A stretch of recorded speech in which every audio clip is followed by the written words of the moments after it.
Let me tell you a tale.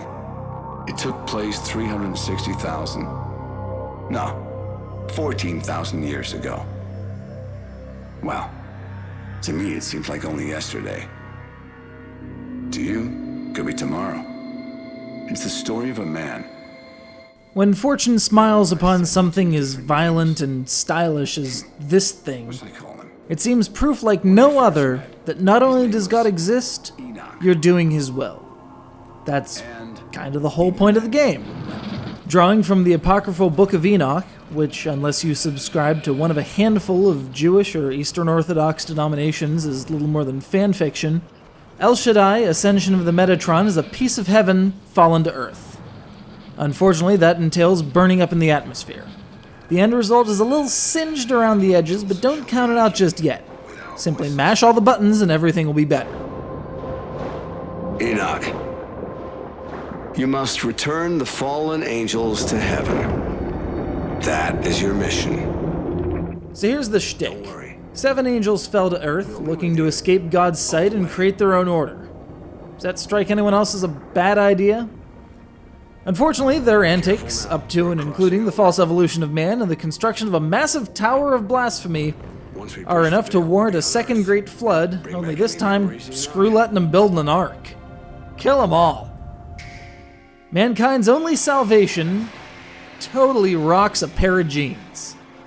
Behold Enoch, who takes a break from writing an entire library's worth of knowledge to strap on some armor, head down to Earth, and regulate. Sure, we'll keep our guard up. Right. Talk to you later. His guide in this task is Lucifer. Yes, you heard that right, Lucifer. A smarmy SOB who's glued to his cell phone. Who's on the other end of the line? Here's a hint, his phone number is Alpha Omega. It's everything I can do to keep from busting into some Depeche Mode here. Anyway, Lucifer pops up at instances to annoy you with his half a conversation and save your game. How kind. Here's the meat and potatoes. El Shaddai plays, looks, and feels very similar to a couple other video game deities, notably Dante and Amaterasu. Most likely because all 3 of these games share a common character designer. Enoch can bust it up in fisticuffs, but a large chunk of the gameplay is about the stealing, purification, and optimal usage of the 3 godly weapons, the light bow, a set of 6 ranged drone spikes, and a shield gauntlet hybrid. These will get you through the majority of 3D battles, but every once in a while the gameplay will change from straight brawling to 2D platforming, which is fine and very well executed. The problem occurs when the game decides it wants to indulge in 3D platforming, which works sometimes, usually when the player can control the camera themselves for optimal accuracy. Unfortunately, the imposition of the director's vision can best be described as dogmatic. You have no choice. Choice is for mortals.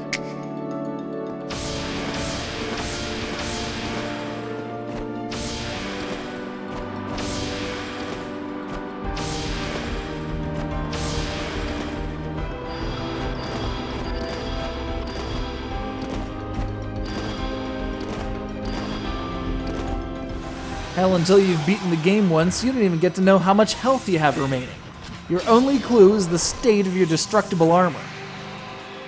Fortunately, once you finish the story, the game opens up considerably. Stages become selectable, gauges and scores are added. You've experienced the narrative once as intended, now you can have fun with the mechanics itself.